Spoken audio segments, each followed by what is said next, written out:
ನಾನು ರಾಘವಾಂಕ. ಕನ್ನಡ ಸಾಹಿತ್ಯದಲ್ಲಿ ಒಂದು ನೂತನ ಯುಗವನ್ನು ಪ್ರಾರಂಭಿಸಿದ ಕವಿ, ಷಟ್ಪದಿ ರೂಪಕ್ಕೆ ಜೀವ ತುಂಬಿದವನು. 12ನೆಯ ಶತಮಾನದ ಉತ್ತರಾರ್ಧದಲ್ಲಿ 13ನೆಯ ಶತಮಾನದ ಪೂರ್ವಾರ್ಧದಲ್ಲಿ ಬದುಕಿದವನು. ಹಂಪೆಯ ಪವಿತ್ರ ಭೂಮಿಯಲ್ಲಿ ಹುಟ್ಟಿ ಪಂಪಾ ವಿರೂಪಾಕ್ಷನ ಭಕ್ತಿಯಲ್ಲಿ ಬೆಳೆದವನು.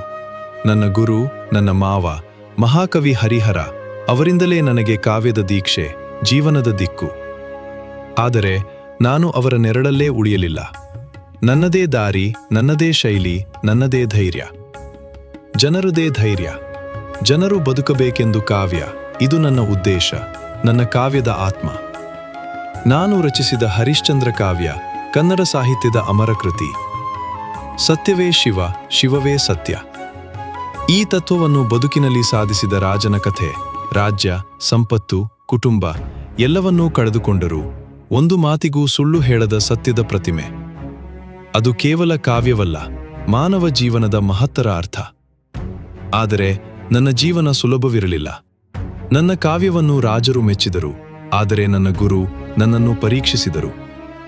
ನರಸ್ತುತಿ ಮಾಡಿದ ದೋಷಕ್ಕೆ ನನ್ನ ಹಲ್ಲುಗಳನ್ನೇ ಕಳೆದುಕೊಂಡೆ.